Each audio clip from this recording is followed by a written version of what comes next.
I'm Kyle Milan. You need to watch my LinkedIn Lives because you're going to learn some shit and sometimes I'm funny. And we're here to talk about industrial sales, industrial marketing, technical sales. Are you in sales and still struggling to form those relationships with your clients? The thing is with sales, especially in industrial manufacturing, you can use LinkedIn, but you can use it to sell without selling.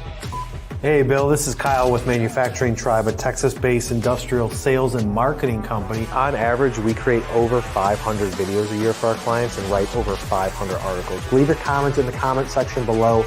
We will answer them when we come back. And if we don't have any questions, then I'm going to go on about my day. We'll be right back. Go to the YouTube channel, subscribe to it, please. Look at all the video content we have on there. I haven't spent 22 years in manufacturing to not know what I'm talking about. You need to watch my content.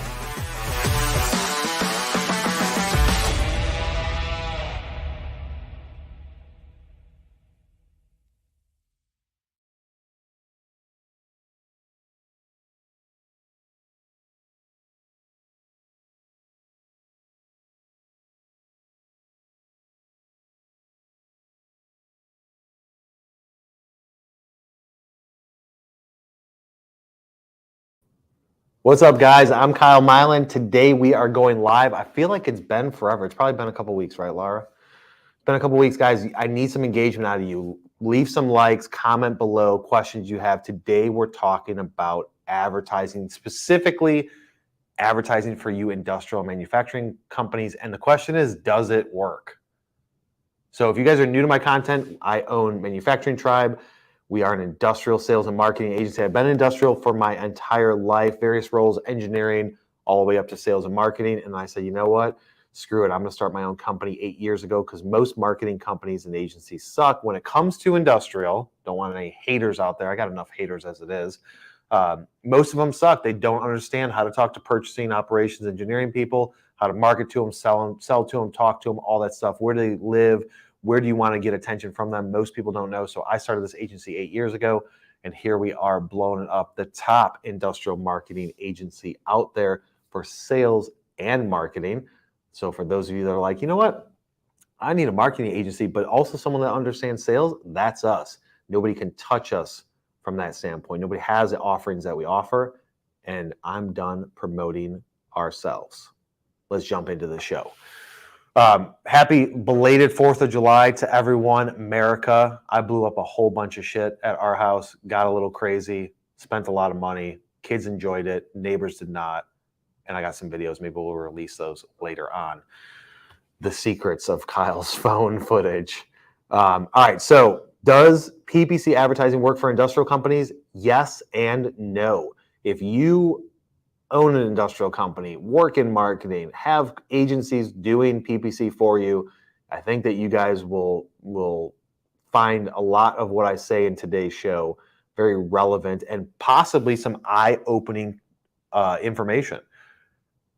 How do I know what I'm talking about? This is not just like, oh, we manage $2,000 a month. I'm talking millions of dollars a year this agency manages from a PPC standpoint across multiple different products, services, industrial things, as well as events, shows, associations, everything in between.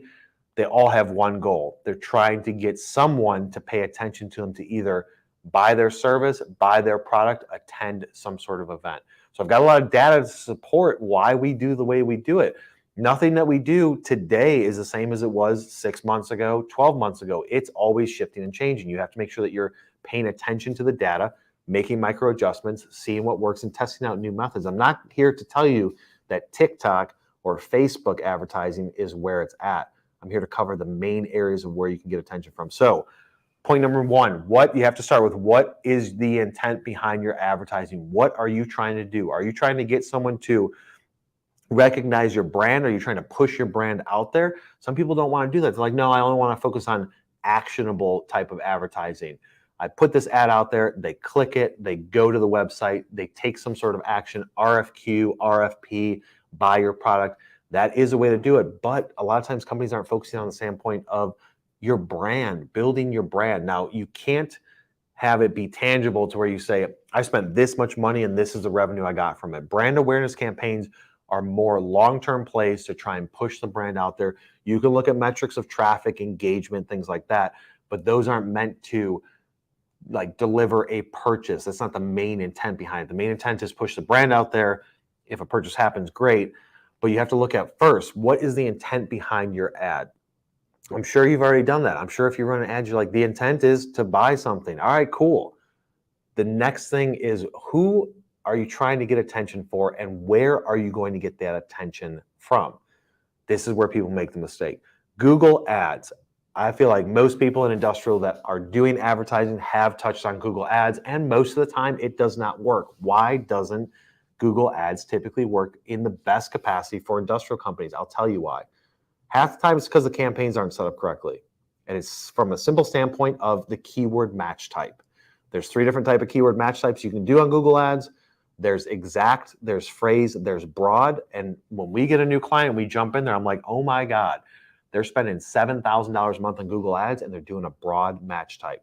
What that means is that there's just a portion, a word in your keyword phrase you're trying to go after that needs to be typed in for your ad to show up. So you're getting a lot of people that are not clicking through to your website and actually taking action. You get high bounce rate. What does bounce rate mean? The percentage of people that go to your website and leave right after seeing it. They don't go further into a second page. If your bounce rate on a Google ad is 90%, that means 90% of people are clicking the ad, going to your website and leaving. They're not going deeper. That is a horrible bounce rate for a Google ad. You want to try and get that thing as low as possible, ideally 0. Every single person that goes to your site after clicking a Google ad goes to more than one page, but that's improbable to happen. So 50%, 40, 50, 60%, if your campaigns are set up properly, that is achievable, but it has to be done in the upfront with first the match type, the words and the creative and how you're wording it and site links and extensions and all that stuff. That plays into it, but the biggest bang for your buck is check the type of phrase matching that you're doing, the match type. Is it broad, exact, or phrase? That can typically drastically reduce what you're spending because you're getting narrower, and it's also going to improve your results with click-through rate, decrease your bounce rate, and get more engagement and potentially more revenue. But too often times companies aren't paying that close attention because Google Ads will say, hey, here's a suggestion for you.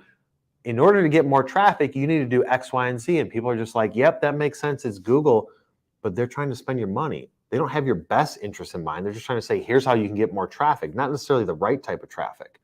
And that goes into the intent behind why someone is searching. If you're focusing on search and you're waiting for somebody to search for you, service that you have, product offering that you have, you don't know the intent behind why they're searching. Are they doing research? Are they looking at it from a competitor standpoint? Are they doing a paper on it? Are they a student? Or are they actually looking to buy, educate themselves, and make a decision on purchasing or investigating a service or purchasing a product?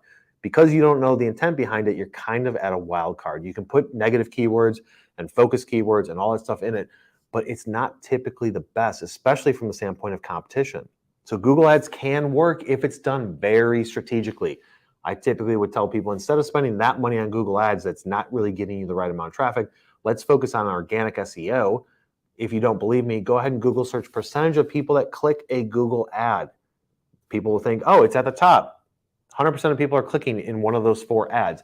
It's actually not true. It's more like 25 to 30% of people that search something are going to click one of those 4 or 5 ads that show up. Or maybe if it's a low search volume key phrase, it's only 1 or 2. Only 25 to 30% of doing it. Then they go into the organic results, and that yields another 25 to 30%. Then the second organic position, that drops down to like early, low 20s. Then you get into the third, and it drastically drops. So go ahead and do your research, Google search it. Everybody has their own little way about explaining it, but for the most part, 25 to 30% of people click ads. 25 to 30% of people are clicking first organic position. So I'll tell companies, dude, let's just focus on organic because people are smart. You're going after engineers or operations people. They don't just click the first thing they see. They scroll past and look for something that speaks better to them. So can Google Ads work? Yes. Is it the best possible solution for you? No, it's not. We'll get into some other areas. At a minimum, though, doing Google ad retargeting, website traffic comes. So traffic goes to your website. You want to retarget them wherever they go throughout the internet. That is a good play. That's going to be super cheap. You can do that for $100, $200 a month, depending on how many physical people are going to your website a month. If you're getting a couple thousand people to your website every month, you're going to spend about 250, maybe 300 bucks on retargeting, and you're just showing your graphic, your logo somewhere else, wherever advertising is offered through the Google search partners, and you retarget them to keep you in front of them. That's perfectly fine. You can retarget them also on Facebook and other social platforms, but retargeting, I'm cool with. Google search, though, I'm a big bully against it unless it's very strategic. So who are you trying to get attention from? It's either going to be engineering, operations, purchasing, or it's going to be a brand awareness play. You have to think about, where are they spending most of their time? Are they going to Google search? Are you going to wait for them to have a need, type it into the search, fight with the organic, fight with the paid people? Or are you going to try and hit them on platforms where it's in front of them, where they don't have an immediate need now? They're not going to the market to search, which most of the time in industrial, they're not like, oh my God, I don't know what type of company I should use for this. Let me go search metal stampers or robotics integrations. They've already been pitched to it. They've already seen people through social, through trade shows. So they have a good idea. They start reaching out to some people. Then maybe they go to search if they don't find what they're looking for. But the point is, you have to get in front of them before they are searching. The best way to do that is going to be using LinkedIn. LinkedIn is expensive. It's more cost per click because you're targeting people at companies with job titles, seniority levels, experience, all of that stuff. LinkedIn's the only platform that has that. People are not updating their resume on Facebook. They're updating like what they ate and fun things that they did and trips that they went on. But from a LinkedIn standpoint, they're the only platform that has that relevant, up-to-date information that you could do filtered, targeted advertising against. Therefore, they're going to charge you more. It could be $4, $5, $6 a click if you're going after CEOs of companies, whether they're big or small, or high-level VPs at big companies. It could be $12 to $14 a click. It is well worth it as long as your creative, which we'll get into, is on point. So if you're going to spend money on PPC, I would say go down the path of going to LinkedIn. First, Google retargeting is somewhat of a must, as long as you have a couple $100, because that's just, you already spent some sort of money, some sort of time getting traffic to your website. You want to retarget them if you can across other places that they go. So check that box off, Google retargeting. Then go into Facebook. Then go into LinkedIn and do sponsored posts. What do I mean by that? I mean, if you go on LinkedIn and you scroll through your feed, every couple of posts, sometimes it's 2, sometimes it's 8 posts that you see will be a sponsored post. That's where you want to focus your attention on. The dollar amount that you're willing to spend is going to be dictated by it's going to be resultive of what position you're at. So the first ad position is typically the second thing that you'll see on LinkedIn. That person is willing to spend the most amount of money. As you keep scrolling, you get to the 6th, 7th, 8th post that you see on your home feed. That's a second ad position. That person is willing to spend a little bit less. It's the same pricing model as Google, where you're spending a penny more than the person, the next highest bidder. You're only spending a penny more than them. But you got to kind of figure out, like, where do I want to show up? You do not want to show up at the end, because most people in industrial are not scrolling endlessly on LinkedIn. I personally don't like the first position either. The first position, it's too quick. We've watched people and asked people to scroll on their phone on LinkedIn in industrial. They kind of look at the first post and then they do a big swipe up, and they typically will skip past the second or third. So I always like to be at that second, third position for advertising, which is typically position, let's say 8 to 15 on their feed. That's where you can make a lot of revenue from, because, and if you guys don't believe me, check out the video, how I made $1.6 million off of LinkedIn, which is on my YouTube channel. So if you haven't subscribed to the YouTube channel, go over there and subscribe to it and turn on notifications, because I lay all of this out exactly how we did it for ourselves and how you could do it for yourself, or just hire MFG Tribe to do it for you, and we'll make you a lot of money. But you can be very strategic and focused. You can say, I only want to show this ad, this creative, to engineers at these 125 companies. Those are the only people that are going to see it. You can say, I only want to show to managers of engineers at these 125 companies. You can say, here's a list of 600 people from HubSpot, for my CRM system, that I want to market on LinkedIn.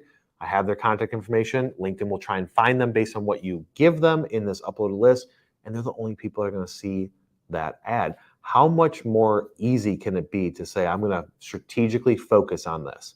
You spend $1,500, $2,000, $3,000 a month on LinkedIn, you will get something in return. Now, if you're going to be selling them a $20 product, don't do it. This is for companies that are selling $1,000 products and way above. A $500,000 machine, a robotics integration kit at $1.6 million. then you're only going to spend maybe $500 to get the right person to then come into your funnel and then close them. Like, that's dollars well spent. LinkedIn advertising is the best. InMails typically suck. The text thing that they do where you're at the top, that typically sucks. Now, we've been doing this for like, I don't even know, since 2016 when it first became self-serve, when you didn't have to spend $25,000 a month for LinkedIn to manage it for you, and it was self-serve just like Facebook and everybody else. That's how long we've been doing it for. We do it for clients, for ourselves, and it just works. So LinkedIn is a great way because you're getting them before they're searching. You're saying, here's something that's relevant that I'm going to put in front of your face, that if you're in metal stamping or you're in robotics or you're in distribution, I'm going to put something that gets you to pause. That's all the creative is supposed to do, is get you to pause. And then they take action from there. So I want you to really think about that. If you're going to spend money on advertising, because it can work if it's strategic, look to LinkedIn first after you do Google retargeting. Next point is going to be, are you on the right platform? Most, which I kind of covered, most people are not on the right platform. Most people are like, I want to do Google search, and I want to do these media buys, and I want to go after these people here. And if you're not able to strategically focus in to say, this is my target demographic on those platforms, it is a waste of time. You're just spending dollars hoping that, like, oh yeah, I got traffic, and then like wishing that the numbers look better and hoping that people actually take action. And most of the time they're not going to, because you're not able to strategically target it. All of your advertising, there should be a strategy behind it, and shouldn't just be, I'm going to create this and put it everywhere. It has to be as focused as possible. And once you get down to it, if it's too small, too narrow, it's like a rifle shot where it's like, I'm only going after one person or one group of people, and it's like 200 results. If that is too focused, then you can remove some of the criteria to expand it out a little bit, but you don't want it to get too big and say, I just want to go after everybody. That's where it's going to work the most, but you have to be on the right platform. TikTok, not so much. YouTube, yes, if you can figure out what that person is watching. It depends on your service and your product. If you're just like, I sell to engineering-minded people, go and do YouTube advertising, create a video ad that is going to go after, displayed on channels that are meant for engineering-minded people, and you can get more attention from them. But if it's like, I want to go after engineers in aerospace in this size company in this geographic region, you're not going to see the best results with it, because it's like, what are they watching? It's kind of going to somewhat be of more like a shotgun approach, kind of. But if you can't go in very specific, then you're probably not going to love the results you get. But it's better than just saying, I want to throw this up on Facebook, because everybody out there, B2C, B2B, says, oh my God, Facebook advertising the best. It can be for very specific circumstances, retargeting. And if your demographic is on there regularly, then it can work. But YouTube is going to be better, and so is LinkedIn for industrial people. It can work for Instagram and Facebook, but it's very specific situations. The next thing is going to be, what's the creative? The creative from a Google, you want to hit relevant keywords, phrases that get them to stop. They see it and they're like, oh my God, that's me. I'm going to pause here and look at it. But if you go back to the first point, I'm saying don't spend too much time on Google search, because it's not typically the most controllable and strategic. With the retargeting, it's a graphic, it's a logo, it's a couple words. You can figure that out. The best way to be creative is with video or with a graphic on social or on YouTube. Video is going to be the best way to tell a story, because people can get a few seconds into the video, but you have to make sure that, what is the environment like? What is the person's mindset when on this platform? On LinkedIn, are they just buying time? Are they just endlessly scrolling? Are they eating lunch and they don't want to just sit there and stare at nothing, and they want to scroll while they eat? Totally cool. So you want to have some sort of ad that is entertaining, engaging, catches their attention, and is relevant. Relevancy is number one. If it's not relevant, it doesn't matter what words, fonts, colors, images you use. If it's not relevant, they're not going to stick and watch it. But you have to look at the creative and say, I'm going to be advertising to this target demographic on these platforms, and then create the creative based on those platforms. Too often companies say, hey, so we got some creative. We want you guys to do the advertising for us. And I look at the creative. I'm like, this creative is shit. It's not going to work on this platform. We're going to have to redo the creative. And it's like, you can't create something and just say, I've got something, now push it out there. It has to be customized, even a little bit. Even with some videos and stuff like that that we've done for some of our clients and for ourselves, we've taken it and we're like, this is a 30-second video, but I want to shift what's said in the first 2 seconds. So we have to edit that video to where it's a bigger hook, bigger relevancy up front. And maybe it's like subtitles, like this has no subtitles. They're probably going to be watching this on mute. So you need to have subtitles up front or some words on the screen that catches their attention. So even when you have a video that's like, this is a good video for ads, you have to adjust it based on platform. YouTube videos are going to be different than if you're doing videos on LinkedIn for advertising. So always look at the creative and say, creative is the last aspect. You can have an idea and say, we're going to want it to be something like this. First, pick the target demographic. Who are you going for? If you can whiteboard it out, list out all the criteria, rifle focus, and say, okay, where are these people spending their attention? Is it on YouTube or is it on LinkedIn? Most of them you can get on LinkedIn, not daily, but most of this demographic, they're on LinkedIn at least once a week, twice, once every 2 weeks, to where you'll get them eventually. So first pick the target demographic, then pick the platform that you want to go on, then do the creative. Last and certainly not least is analyze the data. Now there's a million different ways you can say, I'm going to take this LinkedIn traffic, send it to a landing page specific where only people from this ad platform can get to and nobody else. It's like just a hidden page or landing page. That's fine. You can do that if you want to measure traffic that way. But you have to look at the data on a monthly basis at a minimum and say, how is this working? Am I getting enough watch time, views? Are they going to the website? Are they taking action? Do I have a scroll heat map, a click heat map to where I'm saying they're going to the website and this is only the page that they can go to? How much are they scrolling? Is 50% going all the way down to the page? What does that data tell us? And then make adjustments. You also do not want your creative to become like stale. So looking at the data, you may be like, these ads aren't performing as well. Let's throw an A/B test in. Let's throw a different creative in there to see if it changes. Look back to the data and make adjustments. If you're not looking at it on a weekly basis, at a minimum a monthly basis, then you're just wasting money. I mean, we've got some clients that are spending $25,000 a month. And when they came on to us, I was like, oh, how often do you guys meet with your agency? And they're like, once a month. I'm like, how often are they making changes to this stuff? I'm like, not for like 4 or 5 months. Like they were really testing out. They really said they needed to test it out. Dude, you don't need to test it out for that long. Like a few weeks to a month, you can get a good idea of adjustments you need to make. Then you make those adjustments and look at the results after that, look at the data, and that will tell you what you need to do.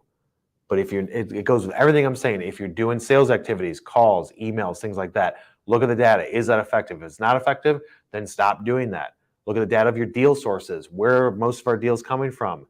They're coming from these areas. Focus more attention on that. It's no different than with the advertising, but I just feel like too often industrial companies get swooped up into an advertising agency that says, we manage $50 million a year in ads for Nike and Under Armour and all these brands and these makeup brands. And like, okay, yeah, they know what they're talking about, but they don't know industrial.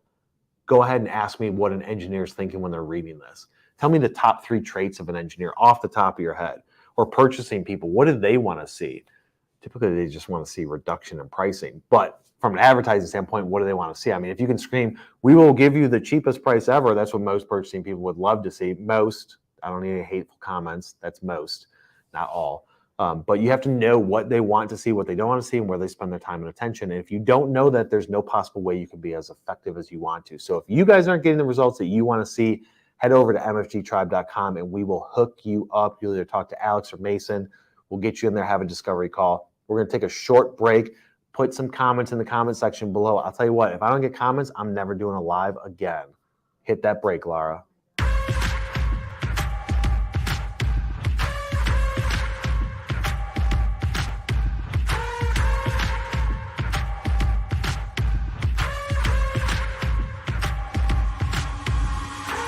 How should I go about cold calling? The people that you're calling, they don't have time. They don't have patience. You need to get direct to the point. For the marketing people out there, industrial marketers, just because you're in marketing doesn't mean that you don't have to look at things on a weekly basis. And I'm like, look, I know that I need to get into automation, one, for the labor shortage because I can't find people. Yeah. There's not a lot of people in our industries of industrial that are doing fun things with TikTok. But I feel like you have to adapt, right? Did you see some instant spike in activity? 9 to 5, just making enough to survive. Only living on the weekends. You really thinking that's why I'm alive?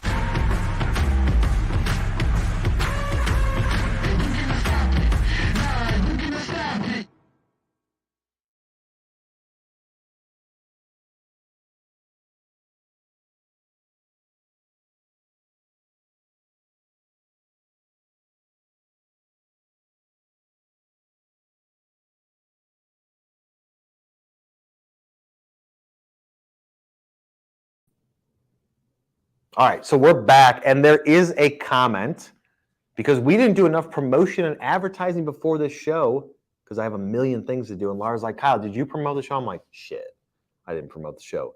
There's not like hundreds of people in here like there usually is. But we got Jordan, director of media and whatever, social, all videos. He handles all videos for our clients and manages the team internally. He's like, you know what? I want to keep these lives going. So I'm going to put a comment in the comment section. Laura, what did Jordan say? Yeah, he just spun some knowledge at us, I think. He said, never be afraid to change up your creative. Always iterate and change to fit the market you're targeting and stay on top of trends. Exactly. Staying on top of trends. That is like the key thing is like you can't be married to creative. You can't be like so obsessed with it and get defensive. Like creative is subjective. Everybody's going to look at it and say, I like this, I don't like that. That's why you have to say, here's the creative piece I'm doing. If it's not working, scrap it, do something different, make a change. You can go at it and say, here's what I think we should do based on data, hopefully. But if not, just change it up, do something different. But also with the trend stuff, you got to be careful a little bit. You don't want to allow trends to overwhelm your decisions that you're making if they're not trends for your industry. So like it's trending to like TikTok can give some good return on advertising, and TikTok shops are seeing a lot of good results. But most engineers, marketing, salespeople that we deal with, they're not like spending a ton of time on TikTok, maybe consuming it, but not really engaging. I have a TikTok. Why aren't you following my TikTok? Why aren't you liking my TikToks? But I have one. We do that to push more content out there on the platform that's relevant and it's big. But am I expecting to get a bunch of money from it? No. LinkedIn, though, that does produce a significant amount of revenue for us. Laura wants me to plug the hot ones. We're going to be doing the Hot Ones Challenge here at MFG Tribe. I just bought the box today of like $130 for, I don't know, 8 different flavors, 10 different flavors. We're going to be doing it. So be sure that you follow me on LinkedIn, subscribe to the YouTube channel. We're going to be dropping a premiere for it so you know when it is. That video is going to be hilarious. It's not just going to be me eating this shit. It's going to be other people in the office, some people that have ridiculously high tolerances to spicy food and others that don't. So is that it for the comments? That's it for the comments. If you guys have any more comments, leave them on the replay if you're watching this on the replay. I hope that my target demographic, sales, marketing, people in industrial, manufacturing, and owners of those companies, you guys are so busy. You're out there killing the day and slaying it, as the young kids say. You're doing all that stuff, so you're not able to watch it live. So hopefully if you're watching the replay, leave a comment section below. We will get notified and we will respond to it. Maybe I'll even make a video specific to it if there's a very strategic question. Head over to YouTube, subscribe to that, turn on notifications. If you want to listen to this on a podcast, head over to any podcast platform, Technical Sales and Marketing with me, and you'll be able to watch it. And we will see you on the next one.